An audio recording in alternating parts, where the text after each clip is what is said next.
कि उनके लिए लाल कालीन नहीं बिछाया जाएगा। सुप्रीम कोर्ट ने साफ किया है कि घुसपैठियों के लिए, रोहिंग्या के लिए रेड कारपेट नहीं बिछा सकते। इस देश के लोगों का हक उन्हें नहीं दिया जा सकता। लेकिन अब इस पर भी विपक्ष को साजिश नजर आ रही है। कांग्रेसी नेता कह रहे हैं ये एसआईआर जैसे मुद्दे से ध्यान भटकाने की साजिश है। समाजवादी पार्टी कह रही है कि बिना वजह डिटेंशन सेंटर के नाम पर लोगों को डराया जा रहा है। कई कांग्रेस के सांसद, रुचि वीरा हैं, बर्क साहब हैं, सब कह रहे हैं कि डिटेंशन सेंटर की कोई जरूरत नहीं है। लेकिन सत्ता पक्ष और विपक्ष के बीच सियासी वार से इतर सवाल यह भी है कि यूपी में 8 साल बाद सरकार को यह पता चला है कि बड़े पैमाने पर घुसपैठिया और रोहिंग्या है यहां पर, अब इन्हें बाहर निकालना चाहिए। और यह सवाल इसलिए भी क्योंकि सपा कह रही है इसके जरिए एक बार फिर यूपी में हिंदू मुस्लिम कराने की कवायद की जा रही है। चर्चा करेंगे, कई खास मेहमान हमारे साथ जुड़े हुए, उनका परिचय आपसे करा देते हैं। हमारे साथ भारतीय जनता पार्टी से पक्ष रखने के लिए आशीष तिवारी हमारे साथ जुड़े हुए, राज शर्मा साहब हैं, कांग्रेस से प्रवक्ता है, वो हमारे साथ जुड़े, विवेक पांडे जी समाजवादी पार्टी से अपना पक्ष रखेंगे। और अब से कुछ देर बाद बीजेपी के सहयोगी दल हैं आरएलडी से, उनसे भी कोई ना कोई मेहमान हमारे साथ जुड़ेगा। शुरुआत आशीष तिवारी जी आपसे करें। अब यूपी में डिटेंशन सेंटर बनाए जाएंगे, चुन चुनकर रोहिंग्या और घुसपैठियों को बाहर निकाला जाएगा, यानी कम से कम ये बात आप स्वीकार करें कि उत्तर प्रदेश में रोहिंग्या और घुसपैठिए हैं।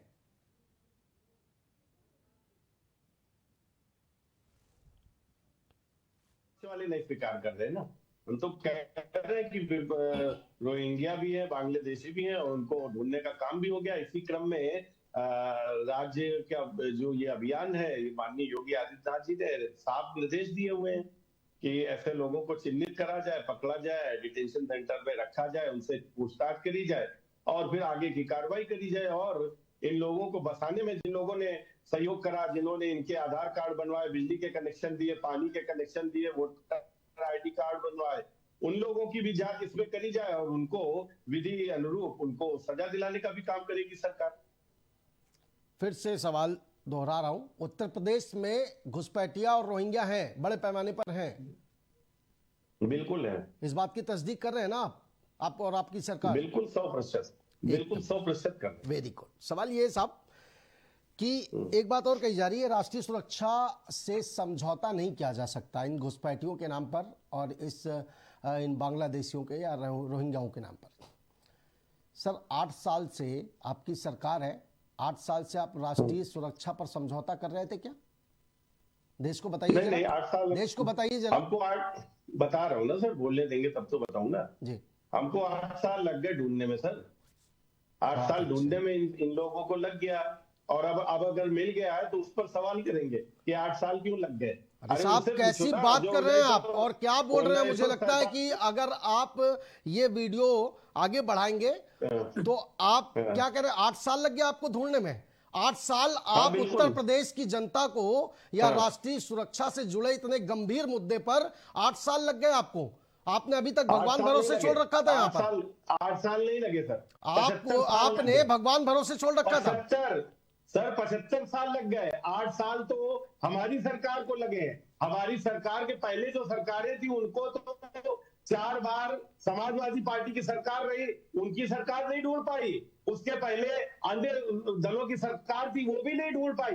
कम से कम हमारी सरकार ने 8 साल में ढूंढ दिया। उस पर आप क्वेश्चन मार्क लेकर आ गए। इस पर गर्व करे कि भारतीय जनता पार्टी की सरकार को 8 साल लग गए इन घुसपैठियों को ढूंढने के लिए। इन राष्ट्रीय सुरक्षा जैसे जुड़े गंभीर मुद्दों पर आप ध्यान देने के लिए 8 साल लग गए बीजेपी को। इस पर गर्व करे बैठ करके। 8 साल क्यों लग गए उसका भी एक 5 सेकंड बताइए। जिस तरीके से इन घुसपैठियों के आधार कार्ड, वोटिंग आईडी कार्ड, बिजली के कनेक्शन, पानी के कनेक्शन, वोटर आईडी कार्ड इतनी मजबूत तरीके से जो बनवा के जिस तरीके से षड्यंत्र पूर्वक रखा गया कि हमको ढूंढने में 8 साल लगे, लेकिन तसल्ली है कि 8 साल में ढूंढ लिया। 1947 के बाद ये देश आजाद हुआ, ये 75 साल की जो जर्नी है उसमें हमारे 8 साल में हमने ढूंढ लिए। बाकी के जो लोग हैं उनसे भी आप यही क्वेश्चन कर लेना कि 4 बार समाजवादी पार्टी सत्ता में आप है, सवाल आपसे किया जाएगा। पूछ रहा हूं, सत्ता में आप है, सवाल आपसे किया जाएगा। और आंकड़े अगर दुरुस्त करेंगे तो 28 माफ कीजिएगा 88,000 से ज्यादा घुसपैठियों को कांग्रेस सरकार में निकाला गया, 11 साल से आप हैं, 3000 से ज्यादा नहीं निकल पाए, आंकड़ों को भी पढ़ा करिए। कोई बात ठीक है, नहीं। वापस आऊंगा। वहाँ राज शर्मा उनके साहब, ज्यादा थे, राज शर्मा साहब, ये इतने मजबूती से आपने किस प्रकार से आधार कार्ड बना करके घुसपैठिए ला करके बसा दिए थे भाई? बीजेपी को इतना समय लग रहा है और इतनी कोशिश करनी पड़ रही है। और डिटेंशन सेंटर अगर मान लीजिए अब बन भी रहा है इन घुसपैठियों के लिए, रोहिंग्या के लिए, उसमें आपको साजिश क्यों नजर आ रही है? देखो उमेश भाई, मैं सबसे पहले एक बात कहना चाहता हूं, ये सब स्टंटबाजी है, इसके सिवाय कोई नहीं है। मुझे तो लगता है कि इस पे चर्चा करके हम लोग इस देश के युवाओं का, तिवारी जैसे युवाओं का समय बर्बाद करवा रहे हैं। आप ये बता दीजिए, मैं बता रहा हूं, कोई गलत गुलत नहीं है यार। मैं भी अपने में बीएलओ के पास बैठता था, सारे वोट क्या है, हम जहां मैं रहता हूं वहीं पे हमारे कम से कम 30% वोट है। कोई है ही नहीं, कोई मर गया, किसी का डबल बन गया, यहां तक तो सही है। लेकिन दिक्कत क्या है, सबसे ज्यादा मान लो हमारे हिंदू बहुल क्षेत्र में वोट कटे तो तिवारी जी कह देंगे घुसपैठिया के कट गए, टोंगड़िया के कट गए, रोंगड़िया के कट गए। इससे काम नहीं चल रहा है भाई। मेरा तो इतना तो सोचना है, ये योगी जी सिर्फ अपनी सीट बचाने के लिए कि मैं चीफ मिनिस्टर बना रहा हूं, वो मोदी जी पे दबाव बनाते रहते हैं। अरे अच्छा, साहब, ये 88,000 जो आपने निकाली है, भारतीय थे क्या? भारतीयों को निकाल दिया क्या आपने? नहीं, ये आंकड़े कहाँ एक हैं? चीज बता, अच्छा हमने हल्ला नहीं मचाया था ऐसे, शायद ये बात मानेंगे आप, ऐसे हल्ला नहीं मचाते थे हम। ये काम है, ये चलता रहना चाहिए, मैं इस बात को तो समर्थन अब करता वही हूं। काम बीजेपी कर रही है, डिटेंशन सेंटर बनवाए जा रहे हैं उसी के लिए, बिल्कुल उसमें आपको करे साजिश तो क्यों लग सही। रही है?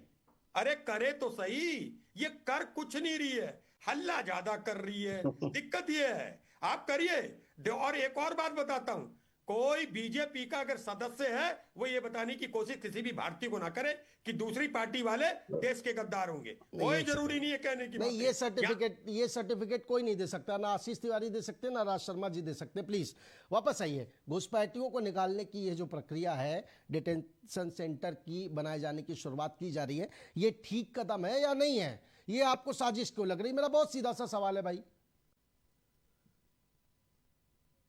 राज शर्मा जी। हाँ नहीं, मेरे से मैं सिर्फ इतनी सी, मुझे कुछ नहीं, मैं ज्यादा बात नहीं कहना चाहता, ब्लंटली कहता हूं, देश का प्रोडक्टिव सिटीजन हूं। बस मैं एक बात जान रहा हूं कि मनसा वाचा कर्मणा, इनमें सामंजस्य नहीं है भारतीय जनता पार्टी के नेताओं ने। देखिए, जब आधार कार्ड हम ला रहे थे, यही मोदी जी थे जो विरोध कर रहे थे। जीएसटी ला रहे थे, यही विरोध कर रहे थे। आधार कार्ड किसकी सरकार में बने? और मैं कह रहा हूं, अगर मेरा आधार कार्ड गलत बना तो भारतीय जनता पार्टी की गलती है। मेरा आधार कार्ड तब बना जब भारतीय जनता पार्टी सरकार में थी।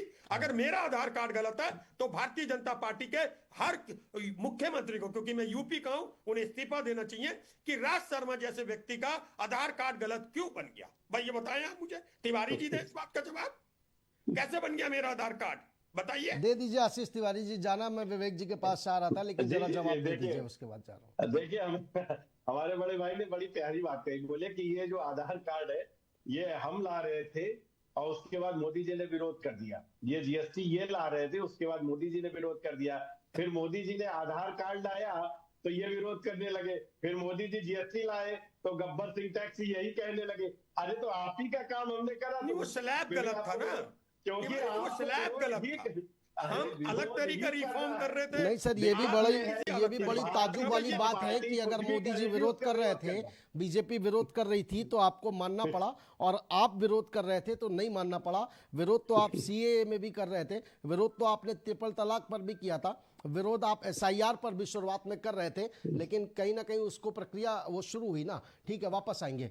विवेक पांडे जी, ये क्यों लग रहा है समाजवादी पार्टी को या सांसदों को, रुचि वीरा को और बर्क साहब को, कि ये एक बार फिर से उत्तर प्रदेश में हिंदू मुस्लिम कराने की एक बड़ी साजिश है? डिटेंशन सेंटर के नाम पर हिंदू मुस्लिम का कार्ड खेला जा रहा है, क्यों लग रहा है? देखिए, दो तीन बातें पहले मैं स्पष्ट कर दूं, क्योंकि जिस तरह से भाजपा के हमारे मित्र ने स्पष्टीकरण दिए हैं, उस पे 75 साल की बात इन्होंने कर दी, जिसमें 4 बार इनकी भी सरकार रही उत्तर प्रदेश में, केंद्र में भी इनकी सरकार रही। तो इन्होंने पहले तो अपने ही सरकारों को नकारा साबित कर दिया। 8 साल में इन्होंने चिन्हित किए, ये बात इन्होंने कही है, मेरे और शब्द नहीं है। तो इनके पूर्व जो मुख्यमंत्री रहे और जो केंद्र में इनकी सरकार रही, सब नकारा थी, वो घुसपैठियों को चिन्हित नहीं कर पाए, इन्होंने स्वीकार कर दिया। चलिए ठीक है, 75 साल की बात की थी। देखिए, सबसे महत्वपूर्ण बात यह है, गृह मंत्रालय के अनुसार पिछले एक दशक में 11 से 20 तक 2011 से 20 तक 70 देशों के 21,000 से अधिक विदेशियों को भारत ने नागरिकता दी है, जिसमें पाकिस्तानी भी है, बांग्लादेशी भी है। हमें सबसे पहले वो डेटा चाहिए कि उत्तर प्रदेश में आधिकारिक रूप से वो कितने लोग रह रहे हैं, उसकी भी एक मुझे लगता है संख्यात्मक रूप से जानकारी सार्वजनिक करनी चाहिए। और सीएए का जो अभियान इन्होंने चलाया था, उसमें लगभग 50,000 हिंदू शरणार्थियों की पहचान की गई थी जो पाकिस्तान, अफगानिस्तान और बांग्लादेश से आए, और दशकों से ये यूपी में भी रह रहे हैं इसमें से कई, जिनको राष्ट्रीय स्तर पर नागरिकता प्रमाण पत्र जारी किए, उनकी भी संख्यात्मक रूप से पहले तो एक जानकारी स्पष्ट रूप से इनको सार्वजनिक करनी चाहिए।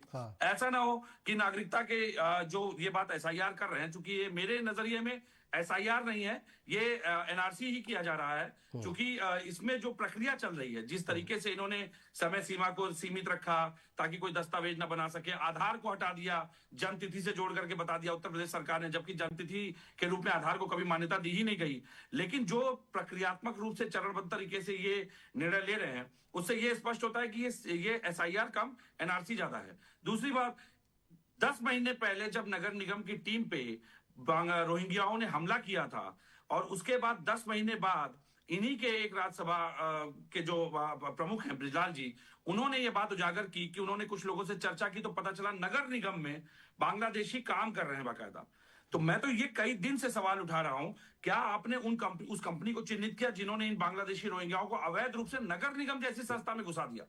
क्या उनके किस डॉक्यूमेंट, किस प्रमाण पत्र, किस दस्तावेजों के आधार पर उनको नौकरियों पे रखा गया? उस कंपनी पे अभी तक इन्होंने क्या नोटिस जारी की? कोई कार्रवाई नहीं की। केवल 75 साल, केवल कांग्रेस, केवल इतिहास। मेरा मानना है राष्ट्रीय सुरक्षा जैसे मुद्दों पे जिस तरह से इन्होंने तर्क रखे, ये बहुत ही पहली बात तो असंवेदनशील बात है। राष्ट्रीय सुरक्षा, खुफिया विभाग की रिपोर्ट थी कि 80% से अधिक रोहिंग्या नगर निगम में कार्यरत हैं। ये खुफिया विभाग रिपोर्ट दे चुका है। तो क्या आप चुनाव आने का इंतजार कर रहे थे कि चुनाव आएगा, योगी आदित्यनाथ जी को बिग फायर ब्रांड प्रेजेंट करेंगे कि वो बहुत कट्टर कार्रवाई कर? 10 महीने पहले नगर निगम की टीम पे हमला हो गया था, पूरे प्रशासन को पता था, आपने क्यों नहीं कार्रवाई की?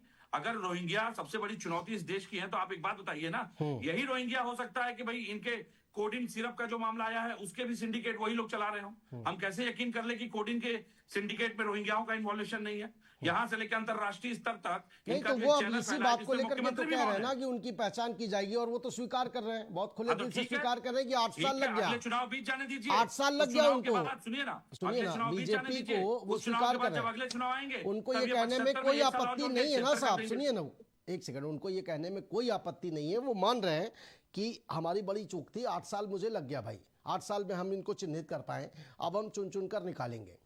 अब आपको क्यों लग रहा है कि नहीं ये मिली भगत है और ये केवल ध्यान भटकाने की कोशिश की जा रही है, ये परेशान करने की कोशिश की जा रही है, ये हिंदू मुसलमान करने की कोशिश की जा रही है? अरे दस्तावेज नहीं होंगे, अगर वो रोहिंग्या साबित होगा, अगर वो घुसपैठिया साबित होगा, डिटेंशन सेंटर में भेजा जाएगा, उसके बाद दूतावास से संपर्क करने के बाद उसको वापस भेजा जाएगा। इसमें क्या परेशानी है विवेक जी? अब मुझे एक बात का जवाब आप ही दे दीजिए, आप मीडिया हैं, क्योंकि आप बहुत सम्मानित मीडिया हैं, मुझे आपसे सवाल नहीं करना चाहिए मंच पे, पूछ सकते हैं। 8 साल, अगर सरकार कहती है 8 साल में हम चिन्हित कर रहे थे, तो ये चिन्हित करने की प्रक्रिया क्या चल रही थी, जरा पहले वही स्पष्ट कर दीजिए। बिल्कुल सही है, ये मैंने पूछा, एसआईआर हो रहा है, मैंने पूछा, एसआईआर हो रहा है, चिन्हित होने की प्रक्रिया दिख रही है कम से कम। 8 साल का जो नाम लेकर के इन्होंने कहा, यानी 7 साल आप समय काट रहे थे। हाँ। ये आप स्वीकार कर रहे हैं क्या? 7 साल आप केवल जनता के ऊपर थोपे गए थे, 7 साल आप बैठ करके केवल एसी की हवा खा रहे थे, 7 साल बैठ करके केवल आप हिंदू मुस्लिम के बयानबाजी कर रहे थे, 7 साल बैठ के आप सूचना प्रचार के धक्कों से केवल सरकार चला रहे थे। बताइए आशीष तिवारी जी, देखिए मैंने हालांकि पहले ही पूछ लिया था आपसे, मैंने पहले ही पूछ लिया था आपसे, लेकिन मुझे पता था ये सवाल उठेंगे। विवेक पांडे जी को जवाब दीजिए, वाकई में 7 साल क्या कर रहे थे भाई आप? अरे 7 साल हमने बताया ना, हम 75 साल बोला था आपने, 75 साल कहा था। अब पूरा वहीं से शुरू कर, सुन लीजिए साहब, 4 मुख्यमंत्री आपके थे, वापस सुन लीजिए, केंद्र में भी आप वापस सुन लीजिए। मैं बिल्कुल, आप हम कितने वक्त के लिए थे, कितने वक्त में हमारी 4 बार थे, हमारी 13 दिन की सरकार भी उसी पे सम्मिलित है, हम तो मान रहे हैं, लेकिन आप अपनी 4 बार सरकार का आप बता दो ना कि आपने कितने लोगों आंकड़े दीजिए, समाजवादी पार्टी में कितने रोहिंग्या थे, आंकड़े दीजिए, आंकड़े हैं आपके पास? आपके पास कितने आंकड़े, कितने रोहिंग्या को चिन्हित किया आपने, कितने रोहिंग्या को चिन्हित किया, बताइए ना। मैं बता, अरे मीडिया में बताइए, हाँ बताइए, चलिए मैं बता रहा हूँ, बात के ऊपर बात नहीं है, मैं बता रहा हूँ ना, हम जितनों को पकड़ रहे हैं ना, हमारी सरकार पकड़ रही है, आपकी कितनों को पकड़ा बताइए ना। नहीं साहब सुनिए ना, एक सेकंड रुकिए आशीष तिवारी, प्रक्रिया बताइए, प्रक्रिया बताइए, 7 साल में आप ऐसी कौन सी प्रक्रिया कर रहे थे जो अब आप 1 महीने में उसको अमली जामा पहना रहे जा रहे हैं एसआईआर के जरिए? 7 साल तक कौन सी प्रक्रिया ऐसी चल रही थी? फैक्ट के साथ बताइए ना। अरे सर सुनेंगे, देखिए मेरी तबीयत खराब इसलिए मैं चिल्ला नहीं पाऊंगा। नहीं साहब, चिल्लाने की जरूरत नहीं है। वन टू वन अगर होगा तो अच्छा रहेगा, आपके दर्शक भी सुनेंगे। बिल्कुल, मैं भी वही चाहता हूँ, मैं भी वही चाहता हूँ, प्लीज। हाँ तो फिर आराम से सुनिए, और मैं आग्रह करता हूँ कि कोई बीच में ना टोके, क्योंकि मैं नहीं टोकता। चलिए 75 साल की मैंने बात करी, 75 साल का ये हिसाब नहीं दे पाए। हालांकि आपने जरूर बता दिया कि 80,000 निकाले गए थे, इसका मतलब थे यहाँ पर, लेकिन किस सरकार ने कितनी बार कार्रवाई करी इसका कोई डेटा नहीं। समाजवादी, खासतौर से समाजवादी पार्टी के लिए मैं कहूंगा, समाजवादी पार्टी का एक आदेश आप दिखा दीजिए, रोहिंग्या बांग्लादेशी जो है उनके खिलाफ अगर कोई आदेश दिया हो कि इनको चिन्हित करके निकालने का काम करा जाए, कोई आदेश इन्होंने कभी नहीं दिया। ठीक है, क्योंकि ये लोग जो है, ये लोग बसाने वाले लोगों में है। और मैं आपको बताऊं, अभी यहाँ पर कल की घटना है, या आज की घटना, कल की घटना है, जो मेयर लखनऊ है सुषमा खरगवाल जी, वो एक गुडुम्बा के पास में एक बस्ती में गई, वहां पर उन्होंने छापा पुलिस प्रशासन के साथ में मारा। वहां पूरी की बस्ती वहां से भागी चुकी, उनके पास में किसी के पास में भी वैध कागज नहीं थे, अवैध थे सारे। उनमें से कुछ लोग पकड़े गए, उन्होंने बताया कि हमको तो जबरदस्ती यहाँ बसाया गया था। अब ऐसे जो लोग हैं उनको ले जाकर उनसे कड़ाई से जानकारी ली जाएगी। और मैं आपको बता दूं, इसमें जितने भी लोग सम्मिलित होंगे, वो चाहे किसी भी राजनीतिक पार्टी के हो, किसी भी शासन प्रशासन के, नगर निगम के हो, पुलिस के हो, इलेक्शन कमीशन के लोग हो, या किसी डिपार्टमेंट के लोग हो, उन सबको उनके खिलाफ जरूरी कार्रवाई करी जाएगी, उनको जेल भेजा जाएगा, और राष्ट्रीय सुरक्षा से खिलवाड़ के उसमें उनको जेल भेजने का भी काम किया जाएगा। अभी ये पकड़ना शुरू हुए, अभी सब पता चलेगा कि समाजवादी पार्टी ने। हाँ रुकिए, ठीक है, आपने बोला और किसी ने आपको इंटरप्ट नहीं किया, बहुत शांति से आपकी बात सुनी, बहुत शांति से आपने, बहुत धन्यवाद। सवाल वही खड़ा हुआ है, फिर वापस आइए। 7 साल आपने कौन सी प्रक्रिया की? कल अगर लखनऊ की कोई अधिकारी जाते हैं नगर निगम के और उन बस्तियों में, उनको पता चलता है कि ये तो पूरा का पूरा मोहल्ला रोहिंग्या से बसा हुआ है, तो 7 साल तक ये रोहिंग्या क्या वहीं मौजूद रहे और भनक तक नहीं लगी राजधानी में बैठे होने के बावजूद? आपको 7 साल तक आपको आपने क्या, वही तो पूछा जा रहा है, क्या प्रक्रिया की भाई आपने? बता रहा हूं ना सर, अब आप सुनिए, अब वो बात सुनिए। इतने मजबूत डॉक्यूमेंट्स इन लोगों के बनवाए गए, आप सोचिए, ये कोई छोटा मोटा कोई षड्यंत्र नहीं था। इनके, ये जो भी रोहिंग्या थे, इनके पहुंचने में हमको 7 साल का वक्त लग गया। क्यों? क्योंकि किसी भी व्यक्ति की पहचान आप किससे करोगे? किससे करेंगे? आधार कार्ड से करोगे ना सर। आधार कार्ड किसकी सरकार में बने? अरे वही मैं कह रहा हूँ आप। अरे सरकार, आधार कार्ड किसकी सरकार में बने? सर सुन लीजिए मेरी बात तो सुनिए। अगर आप टोकेंगे तो मैं नहीं बोल पाऊंगा। प्लीज आप सुन लीजिए, बोलिए। उनको आधार तो उनका बना, उसके बाद उनको पानी का कनेक्शन कैसे हुआ? अरे साहब, आधार कार्ड किसकी सरकार में बने? बहुत सीधा सा सवाल है मेरा। सुन लो, अभी उसका जवाब मैं प्लीज। नहीं, पॉइंट टू पॉइंट बात करते हैं सर, पॉइंट टू पॉइंट बात करते हैं ना। इतनी जितनी बात हमने ये कर ली, इतने में मेरी पूरी बात सर, पॉइंट टू पॉइंट बात करते हैं। आधार कार्ड किसकी सरकार में बने? अरे सर सुनो तो, आधार कार्ड बने, आधार कार्ड कैसे बनता है? आधार कार्ड किसकी सरकार में बने? सर बहुत सीधा सा सवाल है सर। आधार कार्ड बनने का पैमाना बता दो आप, आधार कार्ड कैसे बनता है? आधार के लिए डॉक्यूमेंट क्या चाहिए होते हैं? लेकिन अगर पैमाने पे मैं खरा नहीं उतरूंगा तो मेरा आधार कार्ड नहीं बनेगा ना। सरकार किसकी है? किसकी सरकार में बने? बिल्कुल नहीं। अरे सर तो आप बात ही नहीं समझ रहे हो। बताइए। उनके बिजली का कनेक्शन था, ठीक है, उनके जल का कनेक्शन था, उनके बैंक का अकाउंट है, ये सारी चीजों के आधार पे ही तो आधार बनता है सर। आधार कार्ड बनने के कुछ पैमाने होते हैं। इतने मजबूत उनको डॉक्यूमेंट दिए गए, इतने मजबूत कि आधार के लिए जो डॉक्यूमेंट चाहिए थे वो उनके पास थे वहां पर। आप बात समझिए ना कि उनको कितनी, ये बिजली का बिल, एक सेकंड रुकिए, एक सेकंड प्लीज, आप लोग रुकिए। ये बिजली का बिल कब से बताने लगा कि उमेश गोस्वामी की या आशीष तिवारी जी की उम्र इतनी है? ये कौन सा डॉक्यूमेंट आधार कार्ड में मांगा जाने लगा? अरे सर, आधार कार्ड एड्रेस चाहिए होता है कि नहीं चाहिए होता है? एड्रेस चाहिए होता है, एड्रेस चाहिए होता है। एड्रेस के लिए कौन से डॉक्यूमेंट? एड्रेस चाहिए होता है, ठीक है। जन्म प्रमाण पत्र नाम की कोई चीज होती है या नहीं होती है? अरे जन्म, ये कैसे बनेगा? जो पैदा हुआ होगा उसी का तो बनेगा साहब। तो जन्म प्रमाण पत्र भारतीय जनता पार्टी की सरकार में नहीं बने हैं। आधार कार्ड, आप जो बात आप कह आपको वही समझाना चाह रहा हूं कुल कि मिलाकर आप आधार ये के कहना लिए चाह रहे हैं कि कल आधार लखनऊ के की लिए- जो अधिकारी गई उन्होंने सबके डॉक्यूमेंट्स चेक करके घोषित कर दिया कि ये पूरी बस्ती जो है रोहिंग्या की है। वो भाग गए सर, वो खुद ही छोड़ के भाग गए। आप अपना यहाँ पर संवाददाता छोड़िए और उससे पूरी वहां पर जानकारी लीजिए। सर, वो आपको संवाददाता ज्यादा ने मुझे ये भी देगा। डिटेल दी है। मैं आगे पूछना चाह रहा था, महाराष्ट्र जी। में माइनॉरिटी का विभाग का चेयरमैन किससे बनाया आपने? कौन था वो? सर अभी रुबाइद जो शेख बात कौन था? चल रही है- रुबाइद शेख कौन था?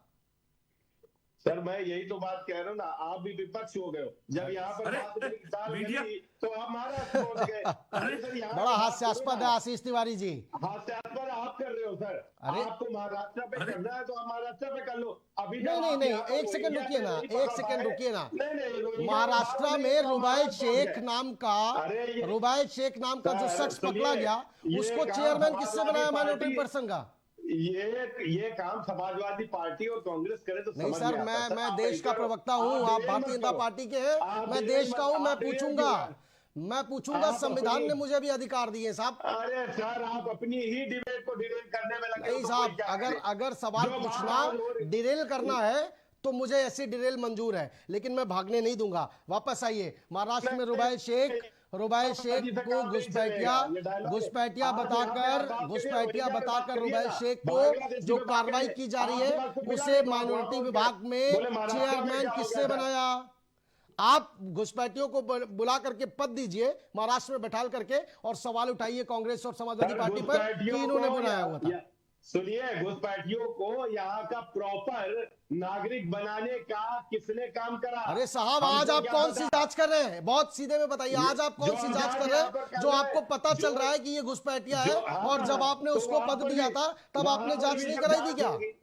वहां पर भी जांच होगी, वहां पर भी पता चलेगा। अभी तो यहाँ यूपी सरकार ने दिए ना आदेश, यूपी सरकार की बात करिए आप। अरे सर, अभी पूरे आप दूसरी बात SIR कहाँ चल रहा है? SIR कहाँ चल रहा है? अरे सर, ये FIR का मामला थोड़ी है भाई।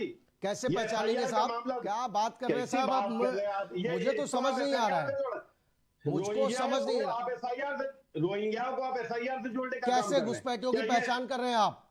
क्या देख रहे हैं? अरे आप- फिर वही बात सर, अरे चलिए, मुझे लगता है आपके सहयोगी RLD नेता भी जुड़ गए हैं। केपी चौधरी साहब RLD नेता भी जुड़ गए हैं, मुझे लगता है वो ज्यादा बेहतर बता पाएंगे। केपी चौधरी साहब, डिटेंशन सेंटर बनाने की शुरुआत की जा रही है। योगी आदित्यनाथ ने बहुत सख्त लहजे में कहा है कि भारतीय सुरक्षा से, राष्ट्रीय सुरक्षा से समझौता नहीं किया जाएगा। डिटेंशन सेंटर बना करके घुसपैठियों और रोहिंग्याओं की तलाश करके उसमें रखा जाएगा। सर, 8 साल बाद याद आ रहा है सरकार को? देखिए, इसमें तो हमारा ऐसा मानना है कि जब जागे तभी सवेरा। अगर सरकार ने 8 साल बाद ये फैसला लिया है, सुनिए बात आप, कि भाई ये चीज होनी सर, चाहिए। धन्य है आप भी। 7 साल तक आपने उत्तर प्रदेश की जनता को इन रोहिंग्या और घुसपैठियों के बीच में रखा हुआ था, डर के साए में रखा हुआ था। आज आप कह रहे हैं कि जब जागे तब सवेरा। धन्य सर। 1947 से आपको टेंशन नहीं हो रही है? अरे 7 साल सरकार से इसीलिए तो आपको लाए, हद करिए इसीलिए यार। तो आपको लाए आप भाई। भी महान हो। अरे इसीलिए आप आपको इसको- लाए, आज आप ये इसीलिए नहीं आपको बोलोगे लाया कि ये गया। बहुत अच्छी 11 बात हो साल रही से है। आप केंद्र में इसीलिए हैं, और 2017 से 8 साल से आप यूपी में इसीलिए हैं। 60 साल का हिसाब और हम नहीं है सवाल कोई। करें कांग्रेस से, 12 आप चाह रहे हैं सवाल करें हम ठीक है कांग्रेस से? सर। अरे कहेंगे फिर आंकड़े देंगे, 90,000 निकाले उन्होंने, आपने क्या निकाले 11 साल में? और वो तो ये कह रहे हैं। कंटिन्यू प्लीज केपी चौधरी साहब, आप पूरा कीजिए, फिर आ रहा हूं विवेक जी आपके पास और राज जी आपके पास। विवेक, मेरा मानना था कि अगर नेशन बिल्डिंग में सरकार समय समय पर आवश्यकता के अनुसार कुछ निर्णय ले रही है, जिनमें ये रोहिंग्या का इशू भी है, जो ये घुसपैठ का इशू भी है, इसके लिए सरकार कभी नोटबंदी का निर्णय लेती है, कभी जो है धारा 370 का निर्णय लेती है। समय रहते हुए बहुत सारे निर्णय सरकार के द्वारा किए जा रहे हैं। इसके लिए कोई समय सीमा निर्धारित करना या समय निर्धारित करके उस हिसाब से एक्ट करना, ये तो सरकार की अपनी वरीयता और अपनी प्राथमिकता है। अगर इस समय पर यह किया जा रहा है तो मुझे लगता है कि इसमें जो देश के ओरिजिनल बासिंदे हैं, जो देश के मूल नागरिक हैं, जो देश के रियल नागरिक हैं, उनके अधिकार संरक्षित करने के लिए सरकार के द्वारा अगर ये निर्णय लिया जा रहा है तो मुझे लग रहा है देश के हर आदमी को इसका स्वागत करना चाहिए। इसमें टाइम सीमा को लेकर के, टाइम लिमिट को लेकर चौधरी के साहब अगर जैसा सवाल अभी आ रहा है, एक बड़ा कॉमन सा काउंटर क्वेश्चन है। आपके घर में अगर आपको पता हो कि दुश्मन बैठे हुए हैं या ऐसे शख्स बैठे हुए हैं, ऐसे लोग हैं जो नुकसान पहुंचा सकते हैं, समय सीमा का इंतजार करेंगे?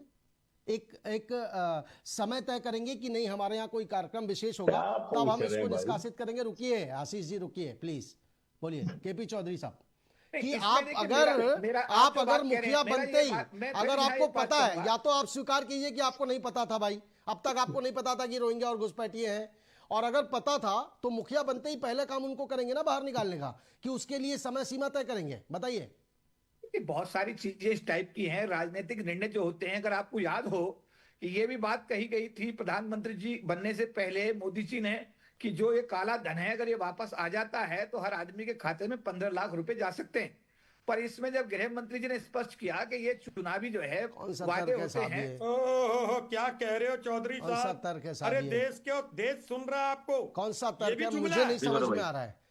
प्लीज, मेरा बहुत सिंपल सा सवाल है, राष्ट्रीय सुरक्षा से जुड़ा मुद्दा बताकर आज जितने बड़े पैमाने पर आप लोग इसका प्रचार प्रसार कर रहे हैं, मेरा बहुत सीधा सा सवाल है साहब, और ये देश की जनता का, उत्तर प्रदेश की जनता का सवाल है कि साहब अगर आपको पता था कि रोहिंग्या और घुसपैठिए बड़े पैमाने पर उत्तर प्रदेश में हैं, तो आपने 7 साल से क्यों नहीं निकाला? नंबर 1। और अगर आपको नहीं पता था तो इतनी बड़ी चूक आज 8 साल तक आपको क्यों नहीं समझ में? बहुत सीधा सा सवाल है केपी चौधरी साहब। अच्छा, मेरा इसमें आपसे एक निवेदन ये रहेगा, अगर 7 साल बाद भी ये राष्ट्र के हित में निर्णय लिया जा रहा है तो इसमें देश के लोगों को इसका स्वागत नहीं करना चाहिए? नहीं करना चाहिए, और कर रहे हैं। वो तो आप जो भी थोपेंगे वो करेंगे, वो मजबूरी है, सत्ता में आप हैं। लेकिन क्या देश के लोग ये सवाल नहीं पूछेंगे कि 7 साल तक आपने हमें जोखिम में क्यों रखा? उस पर ठाके मत लगाइए आशीष तिवारी जी, ये कोई हंसने का विषय नहीं है, हास्य का विषय नहीं है। प्लीज, आपको मानना चाहिए, आप स्वीकार करने की स्थिति में भी नहीं है। अरे आप बोलिए विवेक पांडे जी। रोहिंग्या को पकड़ने के काम को आप देखिए, बोल रहे हैं। बोलिए विवेक पांडे। देखिए, मैं सबके टर्न में शांत रहा। मैं चाहूंगा मेरी कुछ बातें आ जाए मंच पे, उसके बाद इस पे डिबेट हो जाएगी। बोलिए। नेशनल सिक्योरिटी को लेकर भाजपा कितनी सजग और कितनी चिंतित रहती है, उसका एक उदाहरण, ज्वलंत उदाहरण, एएनआई का एक वीडियो अभी जारी हुआ है जिसमें कि बीएसएफ के आईजी, बीएसएफ इंडिया के आईजी जम्मू कश्मीर अशोक यादव जी ने खुलासे किए हैं। उन्होंने क्या कहा? उन्होंने कहा हमने काउंटर टेररिज्म पे 0 हासिल किया क्योंकि नरेंद्र मोदी, अमित शाह की सरकार ने हमारा प्रोक्योरमेंट बजट और फंड देने से मना कर दिया, जिससे हम पूरी तरह से फेल हो रहे हैं। और सरकार पैरेलली जिस दिन विधेयक लेके आई, संसद के पहले दिन जिस दिन विधेयक लाई, उस दिन ये प्रेस कॉन्फ्रेंस होती है और उसी में सरकार एक विधेयक लाती है, national security cess bill. Cess bill का मतलब अतिरिक्त भार जनता की जेब पे, और सरकार उसको बताने के लिए कहीं भी लायबल नहीं है कि वो सेस जो पैसा लिया जा रहा, अतिरिक्त पैसा लेगी, वो पैसा कहां इस्तेमाल होगा, किस उद्देश्य के लिए इस्तेमाल होगा, इसको बताने के लिए सरकार कहीं केंद्र लायबल नहीं है और ना ही राज्य सरकार के साथ वो पैसा बांटने के लिए लायबल है।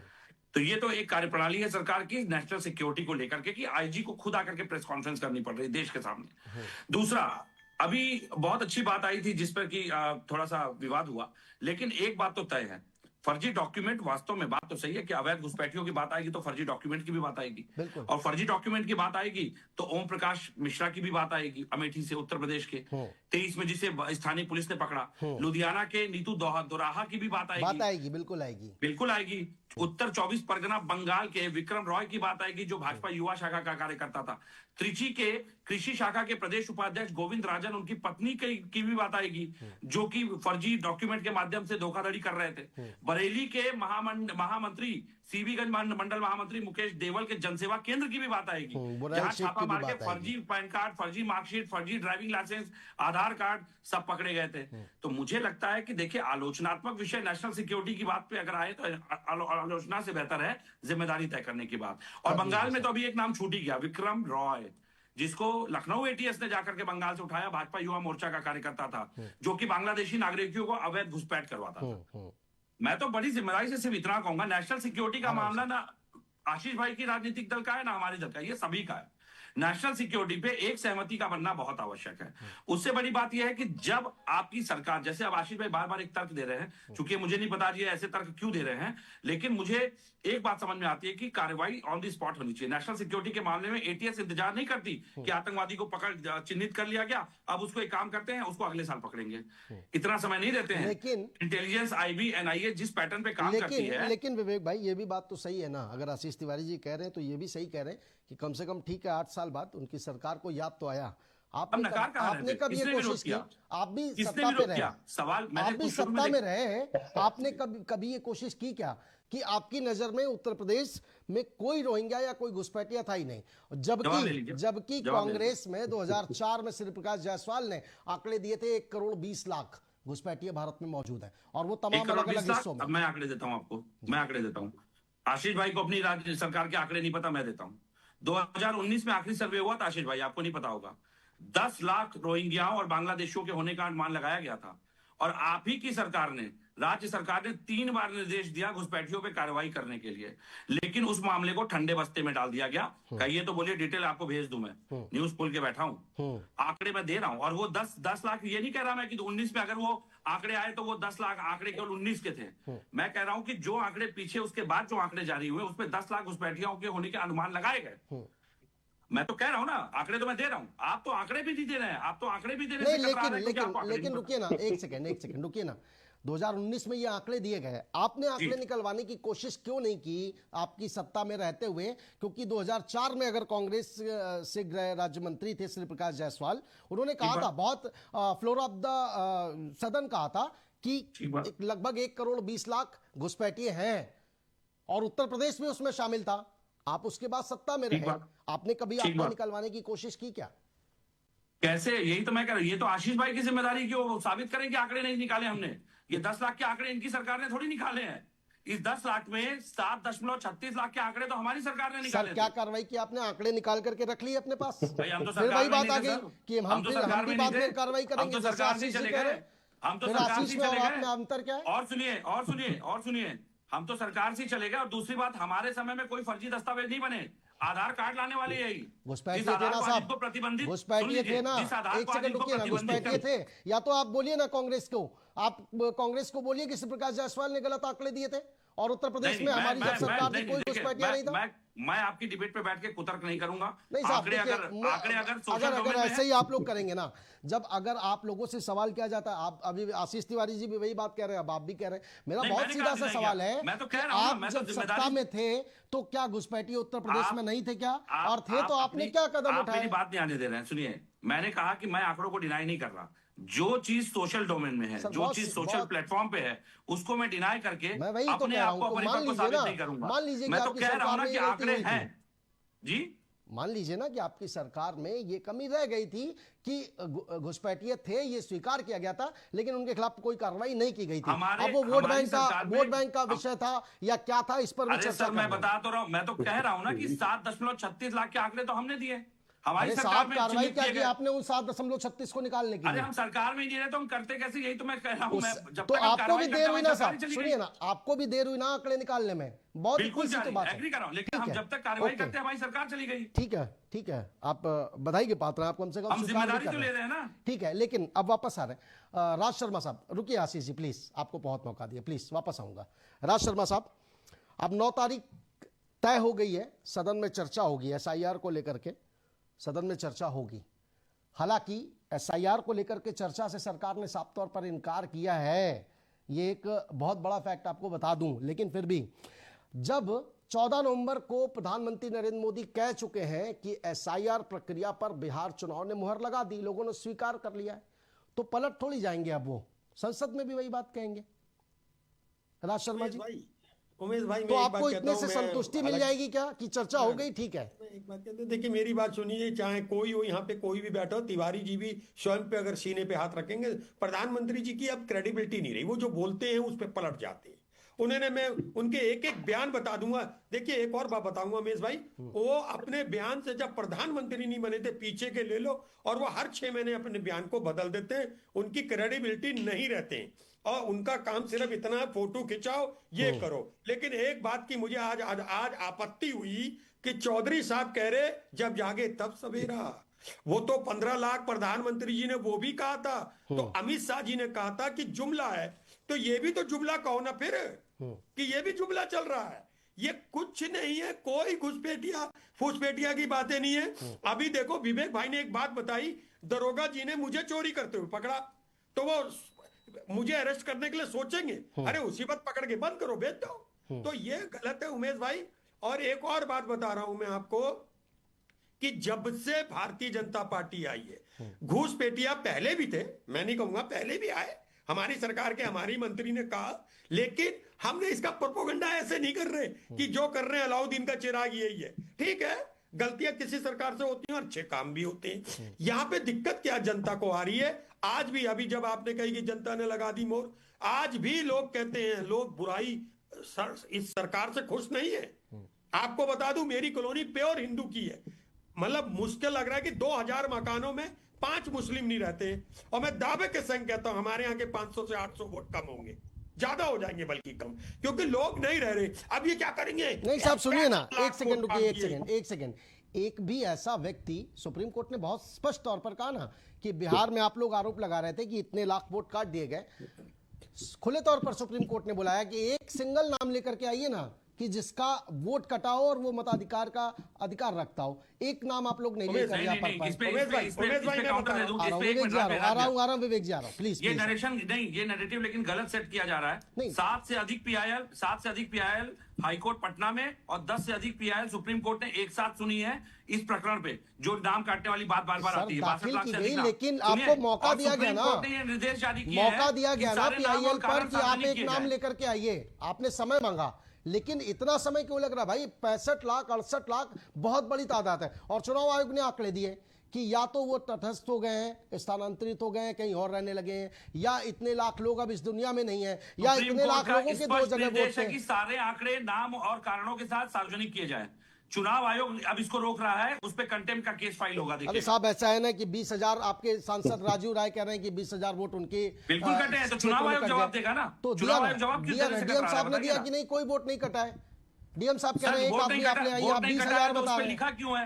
वोट नहीं कटा है तो उस पर लिखा क्यों है कि removal has been accepted? Removal 20,000 vote काटने के बाद खुद एक्सेप्ट क्यों कर रहे हैं वेबसाइट पे? वो यही बात तो हमने उठाई है, हम तो प्रमाण के साथ दे रहे हैं। चुनाव आयोग हमको इस पे जवाब देना, चुनाव आयोग जवाब देने से पीछे क्यों भाग रहा है? ठीक है राज शर्मा जी, एसआईआर आपको प्रोपोगंडा क्यों लग रहा है भाई? और आप सदन में चर्चा की बात बार बार कह रहे हैं कि नहीं सदन में चर्चा करिए, सरकार मना कर चुकी है कि इस पर चर्चा करने का कोई विषय नहीं है, प्रोपोगंडा क्यों लग रहा है आपको? नहीं, देखिए एक और बात है, अगर सरकार सत्ता चलाने बिहार में भी सुनिए ना, बिहार में भी तेजस्वी यादव ने भी पहले आपके कहने पर मुद्दा उठाया, राहुल गांधी के कहने पर, जब वो हाइड्रोजन बम और कौन कौन से बम की बात कर रहे थे, लेकिन उनको भी समझ में आ गया कि ये कोई मुद्दा नहीं है जनता के बीच में, और अंत समय में उन्होंने मना कर दिया। हालांकि राहुल गांधी डटे रहे, आप अभी भी डटे हुए हैं। नहीं, हम तो देश हित की बात करते हैं ना उमेश भाई।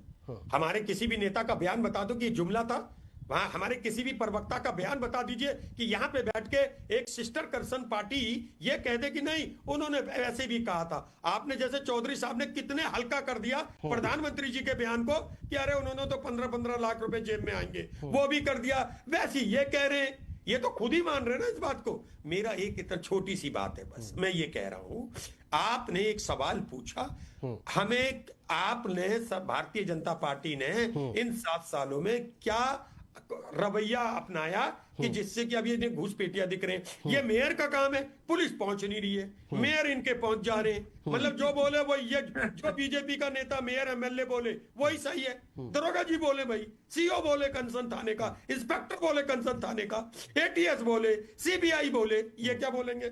बेकार की बातें करते रहते हैं। और मैं तो चौधरी साहब आपसे भी कहता हूं, कैसे आपको विश्वास कहां है? संवैधानिक संस्थाओं पर आपको विश्वास कहां है? चुनाव आयोग संवैधानिक संस्था है, कह रही है, आप मानते नहीं है? ये दायित्व सरकार का है कि देश को विश्वास कराए। मैं विपक्ष हूं, लेकिन साहब अगर राज शर्मा जी चुनाव आयोग जो संवैधानिक संस्था है उसकी बात नहीं मानेंगे, सरकार कैसे आपको जबरदस्ती करके मनवा देगी भाई? देता हूं मुझे, आप मैं तो नहीं पूछूंगा, ये मेरे छोटे भाई हैं राहुल आशीष भाई, यही बता दें आखिर ऐसी क्या जरूरत भारतीय जनता पार्टी को पड़ी थी कि चुनाव आयोग को फ्री कर दिया? कोई कुछ नहीं करेगा, ना भूतो ना भविष्यति, क्यों कर दिया ऐसे बताइए? ये इंटीग्रिटी डाउटफुल है नहीं है? बताइए। पांडे जी शायद मुस्कुराएंगे इस बात पर, चुनाव आयोग को किसने फ्री कर दिया? सरकार ने आपकी सरकार में, यानी आप मान रहे हैं कि बंधा हुआ था चुनाव आयोग आपसे? नहीं बंधा क्या था? क्या बात कर रहे हैं साहब? आप गलत काम करें, हम आपके लिए थाने भी ना जाएं। भाई अरे वाह, नहीं, मैं इसको स्पष्ट कर दूं, बोलिए तो मैं स्पष्ट कर प्लीज दीजिए। प्लीज देखिए, प्लीज विवेक जी, चुनाव आयुक्तों का अधिनियम 2023 में इन्होंने ये व्यवस्था बनाई जिसमें कि एक सीसीटीवी कैमरों को न देने का प्रावधान लाया गया। और दूसरी बात है कि उसमें चुनाव आयुक्त और चुनाव आयुक्तों के ऊपर किसी भी प्रकार की सिविल या फौजदारी प्रक्रिया में आप केस नहीं फाइल कर सकते। इस प्रक्रिया, दंडात्मक प्रक्रिया से चुनाव आयुक्त और आयुक्तों को बाहर की परिधि में रख दिया गया। हाँ, ये कह सकते हैं। जी, ये व्यवस्था दी गई 2023 के अधिनियम में, जो संशोधन क्या कारण था साहब? ये कह सकते हैं, लेकिन क्या कारण है? पूछो, बताएं आशीष भाई, बताओ, देश भी सुनेगी। क्या कारण था? सब बताऊंगा जब मुझे कहा जाएगा। चलिए बताइए आशीष जी, जवाब दे दीजिए, एक एक करके जवाब दे दीजिए। हाँ बिल्कुल, मैं सबका देता हूँ। देखो, मुझे आज नहीं पता कि विवेक भाई को क्या हो गया है, क्योंकि क्या हो गया? मैं गैर जिम्मेदारी नहीं ले, मैं आपकी तरह गैर जिम्मेदारी वाला बयान नहीं दूंगा ना। बोलने दो ना। आप योगी जी को फायर ब्रांड बनाने के लिए झूठ पे झूठ बोल रहे हैं। विवेक जी, आप सुन नेशनल लेते हैं। सिक्योरिटी से हाथ छाड़ रहे हैं, विवेक जी, आप मीडिया सुन में लेते सवाल हैं, उठा रहे हैं। प्लीज आशीष भाई, ऐसे थोड़ी होता है। विवेक जी, आप सुन लेते हैं, आप सुन लेते हैं, बोलिए आशीष जी। आज इनके तर्कों से बड़ी निराशा हो रही, क्योंकि इनसे पूछा कुछ जा रहा है, जाना था जापान, पहुंच गए चीन। आप इनसे पूछ रहे हो कि आपकी 4 बार की। अरे भैया, अब बोलिए ना, आप भी कश्मीर से कन्याकुमारी तक लपेटते रहे थे, वापस आ गए, कोई बात नहीं। आशीष जी बोलिए, बोलिए बोलिए। आप इनसे ये पूछ रहे हो कि 4 बार की सरकारों में आपने रोहिंग्याओं के खिलाफ में क्या एक्शन लिए, तो कह रहे नहीं, हमारी तो सरकार ही चली गई थी, हम तो। अरे आप प्रक्रिया आप बताओ ना। अभी आप बैठे ना इतनी बार, रोहिंग्याओं को बसाया आपने। ये गलत है बिल्कुल। 19 में जब आपकी सरकार आदेश देती है, 3 बार आपने उसको ठंडे बस्ते में डाला है। आप ही की सरकार, योगी जी के आदेश को। नहीं साहब, 16 में अभी सरकार आंकड़े आ तो गई आए थी भी आपकी। नहीं है ना, आप ये कैसे कह सकते हैं? फिर श्री प्रकाश पर भी सवाल उठाइए, कांग्रेस पर भी सवाल उठाइए। वो जो 2004 में आंकड़े दिए थे, 10 साल बाद सरकार आई है। ये आंकड़े जो आंकड़े मैं सुनिए ना साहब, 10 साल बाद सरकार आई है, इसलिए प्लीज आप सुन लेने दीजिए ना, बोलिए। यही चीज मैं बोल रहा हूँ कि आज ये लोग स्थिरता में नहीं है, क्योंकि ये कह रहे स्थिरता में थे। आप स्थिरता में थे, 75 साल की बात कर सुनिए रहे ना, थे। बोलिए भाई, बोलिए, एक सेकंड रुकिए भाई। ये देखिए, ये उचित नहीं है। नहीं, एक तो सेकंड 8 साल रुकिए। आपको चिन्हित करने में लगा, स्थिरता में आप हमको बता रहे पता हैं। है, देखिए ऐसे वक्त खत्म हो जाता है ना। आशीष जी प्लीज। आप जब ये बताया कि हमने बताया है, तो श्री प्रकाश जायसवाल कौन से आंकड़े दे रहे थे, वो कौन से लोगों की बात कर रहे थे? तो आप स्थिर है ही नहीं, क्योंकि आप पिछला तो कुछ देख। भैया 27 राज्यों के आंकड़े दे रहे थे वो, 27 राज्यों के आंकड़े दे रहे थे। नहीं, आप मिक्स मत करिए भाजपा, आप भाजपा वाले पैटर्न पे मत खेलिए। उन्होंने 27 राज्यों के आंकड़े दिए थे अरे केंद्र सर, सरकार ने। डिटेंशन सेंटर तो पूरे देश में बन रहे हैं ना, पूरे देश में डिटेंशन सेंटर बन रहे हैं, केवल यूपी अच्छा में ये नहीं बन बताइए, रहे हैं। उत्तर प्रदेश में कितने डिटेंशन सेंटर है? रुकिए, अभी उत्तर हर प्रदेश में मंडल कितने में, डिटेंशन सेंटर है? हर मंडल में बनाए जाएंगे, हर मंडल आशीष भाई, में अभी बनाए कितने रनिंग है? अभी कितने रनिंग है? अभी वर्तमान में कितने डिटेंशन सेंटर है? भाई ये केबीसी ना खेलिए। आप लीजिए, इनको पता ही नहीं। नहीं सर, एबीसी पे मैं केबीसी होने भी नहीं दूंगा, प्लीज एक एक करके, प्लीज प्लीज। लेकिन आशीष जी, आप भी फैक्ट के साथ बोलिए भाई। ये हो चुका, ये मैं पूछ चुका ना विवेक जी से कि आप, और उन्होंने स्वीकार किया उस बात को, उसको दोहराने का कोई मतलब नहीं है, उसको दोहराने का कोई मतलब नहीं। उत्तर प्रदेश में कितने डिटेंशन सेंटर एक्टिव है, यही बता दीजिए आशीष भाई। अभी कितने हैं? अभी करंट में कितने हैं? सुनो, जो आप कर रहे हो वो मैं भी करके अभी आपको 2 मिनट। मैं आपसे एक सवाल पूछ रहा हूं, प्लीज, उत्तर प्रदेश में प्लीज। करंट में कितने डिटेंशन सेंटर है?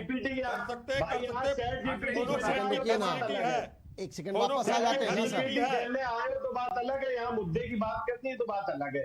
अब यहाँ पर आप मुझे बड़ी हैरानी हो रही है, मुझे बड़ी हैरानी हो रही है, माफ कीजिएगा। आप लोग प्लीज रुकिए, आप लोग प्लीज रुकिए, मुझे बड़ी हैरानी हो रही है।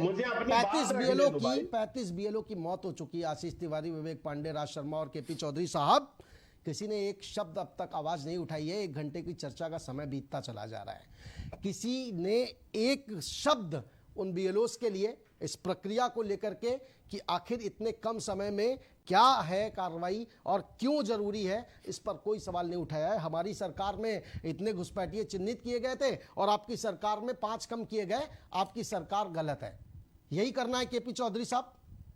मेरा देखिए साफ तौर पे ये मानना था, एक है पार्टी हित, एक है राष्ट्र हित। अगर हम सब भारत के नागरिक हैं तो हमारा राष्ट्र हित पहली प्राथमिकता होना चाहिए। अगर रोहिंग्या की वापसी हो रही है, घुसपैठियों की वापसी हो रही है, एसआईआर हो रही है, तो पहले तो ये तय करना चाहिए कि ये राष्ट्र के हक में तो है ना। अगर आप जैसा बोल रहे हैं कि 7 साल बाद याद आई, 3 साल बाद याद आई, जो सवाल अभी आ रहा था या अभी हमारे कांग्रेस के प्रवक्ता मेरे बयान को बार बार जो है ना पेश करने की कोशिश कर रहे थे। मैं इसमें यह कहना चाहता हूं कि अब सरकार ने पिछले 11 साल में अनेकों निर्णय लिए हैं। उन निर्णयों में एक निर्णय आज ये भी है कि आप रोहिंग्या मुसलमानों की उनकी जो है ना जो भी घुसपैठी है उनको वापस किया जाए। अगर वो वापस जाते हैं तो ये राष्ट्र हित में एक मुझे लगता है घुसपैठियों को वापस करने के लिए कौन मना कर रहा है चौधरी भाई साहब? कौन मना कर रहा है? कहा है आप गलत गलत बातें कह रहे हैं, मगर आप उनके हम मेरा वोट कटने पे और मेरा वोट का इनडायरेक्टली आप घुसपैठियों पे जोड़ दोगे, ये मेरी आपत्ति है। ये मेरी आपत्ति है कि हाँ, आप ये मेरे सवाल वोट को उठेंगे ना काटने के आशीष बाद तिवारी जी, कह दोगे क्योंकि घुसपैठियों का एक वोट कट गया। किसने जोड़ा है? ये किसने सवाल जोड़ा है इसलिए भाई? उठ रहे हैं ना, मैं किसने पूछ रहा जोड़ हूँ दिया? आशीष जी, मैं पूछ रहा हूँ ये हाँ, सवाल इसलिए जी, उठेंगे कि आपने हाँ। अब तक बिहार के आंकड़े नहीं दिए ना कि कितने घुसपैठिए आपने निकाले 68 लाख वोट कम करके, इसलिए राज शर्मा जी को चिंता हो रही है कि आप वोट इतने कम हो गए ये तो बता देंगे, लेकिन घुसपैठिए नहीं, कितने तो थे ये जो- आंकड़े कैसे बिल्कुल, देंगे? मैं जवाब देता हूँ। जो वोट वहां पर कम हुए हैं, हाँ। वो वोटों का सारा जोखा लेखा जो भी है, वो सारा वहां पर 65 लाख जो भी वोट कम करे गए हैं, वो या तो वहां पर नहीं है, मर गए हैं, या डुप्लीकेट है उनका। अरे वो भैया ये चुनाव वो- आयोग एक सेकंड, एक बताएगा सेकंड, एक सेकंड, एक भाई। आप ये आप चुनाव आयोग तो अरे नहीं बता भाई रहा है। पूरी होने दीजिए, रुकिए रुकिए रुकिए ना, भाई, राज शर्मा जी, मुझसे विवेक जी रुकिए पूछा प्लीज। गया है, तो मेरे पास जो जानकारी मैं वो दे रहा हूं। आशीष जी, बाकी प्लीज, प्लीज, जो प्लीज। सटीक जानकारी लेनी है वो आप चुनाव आयोग से जल्दी ले से, सकते हो। जल्दी से आशीष जी, लेकिन प्लीज। मुझसे पूछा गया है जो मैं उतने का मेरी दिमाग मेरी मानसिकता के आशीष जी, हिसाब से, प्लीज, मेरी प्लीज, जानकारी प्लीज, के हिसाब से प्लीज। मैं बता रहा हूँ। प्लीज ठीक है ना? मैं सिर्फ इतना कहना चाहता हूँ। देखो मेरी बात ये है कि आज अगर ये काम हो रहा है तो ये जो विपक्ष वाले लोग हैं इनको किरकिरी क्यों हो रही है, इनको टेंशन क्यों, किस बात की है? मैं कह रहा हूं कि हम 8 साल बाद चलो जाग गए। सर सुनिए, हम मान रहे ना सर बिहार हम में 8 साल घुसपैठियों बाद का जाग गए। आंकड़ा क्या है, एक बार बता दीजिए। बिहार में घुसपैठियों का आंकड़ा क्या? 68 लाख वोट कटे हैं, उनमें से कितने घुसपैठी हैं? नहीं तो उसमें जितने होंगे वो बताएंगे भाई। वो चुनाव आयोग से आप पूछिए कि कितने वोट उन्होंने काटे, उसमें से नहीं साहब, घुसपैठियों के कितने कटे घुसपैठिए हैं। निकालने की बात चुनाव आयोग नहीं कर सकता ना, उसके अधिकार में है। मैं ये नागरिक, कह रहा हूं आप कि देश के आप- नागरिक मैं हैं ये बताने के लिए गृह मंत्रालय है, चुनाव आयोग नहीं है आशीष तिवारी जी। मैं चुनाव क्या आयोग कह से नहीं रहा हूं? पूछूंगा। मैं क्या कह रहा हूं, आप मेरी बात सुनिए। मेरा स्टेटमेंट तो आने दीजिए बाबूजी। मैं ये कह रहा हूं कि चुनाव आयोग ने घुसपैठियों के नाम पे कितने वोट काटे हैं इसका डेटा तो चुनाव आयोग ही दे पाएगा। उसका सर डेटा कैसे हम दे नहीं पाएगा? चुनाव पाएंगे। आयोग कैसे दे पाएगा? चुनाव आयोग को कैसे पता कि ये घुसपैठिया है या नहीं है? चुनाव आयोग तो वोटर क्यों? लिस्ट को दुरुस्त करेगा भाई, वोटर लिस्ट को हाँ। दुरुस्त करेगा कि ये मतदाता है कि नहीं है। चुनाव आयोग ये कैसे तो- तय कर लेगा कि ये घुसपैठिया है या हाँ, रोहिंग्या है? तो फिर अब आप आगे ना, तो ये प्रश्न ही गलत है यहाँ पर अरे कि साहब, वहाँ ठीक है। पर चुनाव, वहाँ पर जिसमें कितने आपके पास जवाब घुसपैठियों नहीं के है वो वोट प्रश्न काटे गए। गलत है। ठीक है विवेक पांडे जी, 10 सेकंड आपके पास से बोलिए, भाई, क्या कहना चाह वहाँ रहे हैं? जब वोटर लिस्ट को दुरुस्त नहीं, करने देखिए, की बात है मैं- तो वो मैं कैसे जितना पता समझ चल पाया हूं, जाएगा? जी मैं जितना समझ पाया हूं अभी तक इस पूरी व्यवस्था को लेकर के जो आशीष भाई के दावे हैं उसके हिसाब से, पहली बात तो अगर ये चुनाव चिन्हित करने की बात है तो ये SIR है, ये आशीष भाई खुद ही अपनी बातों से स्पष्ट कर देंगे बिल्कुल। और कर रहे हैं। तब ये SIR की जगह पे ये NRC है। नहीं, मैंने ये कहा ही नहीं है चिन्हित हो रहा आप जो कह रहे हैं कि चुनाव आयोग देगा तो घुसपैठियों के आंकड़े चुनाव आयोग नहीं देगा, पहली बात। चलिए, माफ- दूसरी बात जहां जहां वोट होता है, जहां जहां इलेक्शन आते हैं वहां वहां भाजपा के पीछे घुसपैठिए पहुंच जाते हैं। हरियाणा में घुसपैठिए, दिल्ली में घुसपैठिए। सर ऐसे तर्क वितर्क करने से, कुतर्क करने से जनता को कुछ समझ में नहीं आएगा और इसलिए वक्त समाप्त हो रहा है। माफी चाहूंगा आप सभी मेहमानों का जोड़ने के लिए, बहुत शुक्रिया। लेकिन ये बहुत बड़ा सवाल है देश का और इस पर जवाब देना ही पड़ेगा। हालांकि 9 दिसंबर की तारीख